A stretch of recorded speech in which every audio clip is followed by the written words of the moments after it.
Is this the right way to actually hold a drill? A while back, a viewer was watching my table saw cart video, and they commented that they had never seen anybody hold a drill upside down. It made me realize that there's a whole philosophy of tool handling that professional tradespeople use every day, but some DIYers might not even know about.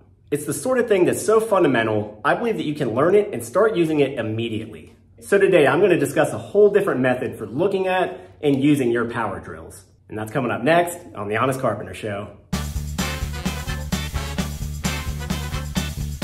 So one of the most common mistakes that I see people make is using their drills and their drivers in awkward hand positions. They crane themselves over, twist their wrists, and contort their bodies just to continue holding the drill in the way it was seemingly meant to be held. And yes, this is the most common grip method for most drills and impact drivers, a thing I discussed in my mid-handle versus pistol grip video. But there are times when this grip is just clumsy and dangerous. Half-inch drills produce a lot of torque, and if they hang up while you're in a weird position, they can sprain your wrist or worse. So here's a different way of looking at things. Instead of focusing on holding a drill in its natural grip position, focus instead on creating straight line pressure. In order for a drill or a driver to work effectively, the bit needs to be lined up directly with the hole being drilled or the fastener being driven. And the pressure being applied to that bit has to be directed in a straight line through the body of the tool. If pressure is exerted at an angle to the bit in any way, then things will go wrong.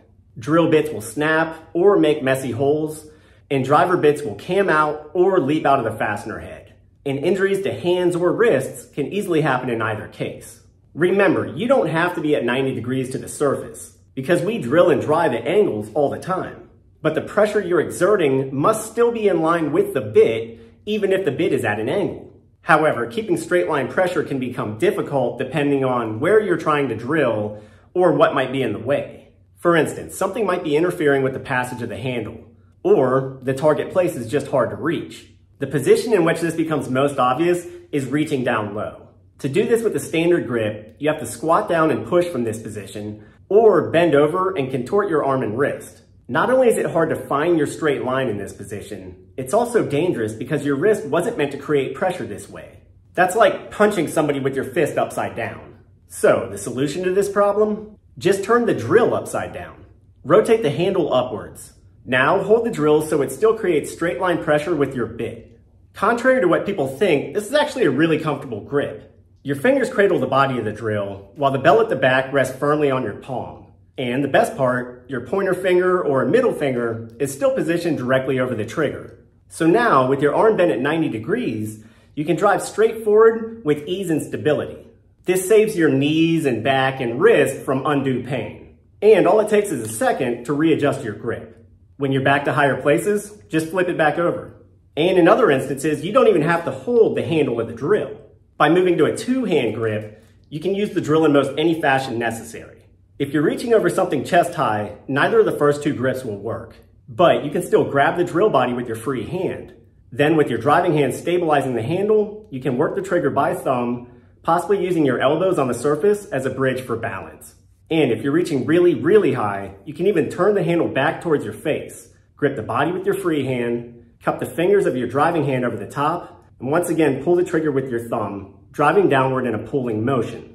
In both cases, you're still creating straight line force through the bit, and you're actually creating a lot of it when you bring the other hand into the mix and add more stability this way. Some people might see you holding a drill like this and say, wow, that looks amateurish. But they're wrong. The right way to hold a drill is always the way that produces the most straight line force safely and with ease, and that will vary by body position. As I navigate my way through a job, I'll flow through these various positions without thinking about it.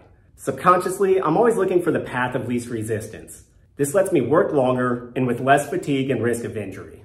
So that's food for thought. Hopefully it helps some of you DIYers out there. If you're interested in some of the tools in the video, I'll provide links below. Feel free to shop those links. And remember that when you do, we receive a small commission at no extra charge to you. As always, thanks for watching. Be sure to check back in for more videos coming up soon. And please consider subscribing and hitting that bell button to turn on notifications. That way you'll know the moment we post something. I'm Ethan James with TheHonestCarpenter.com. I'll see you next time.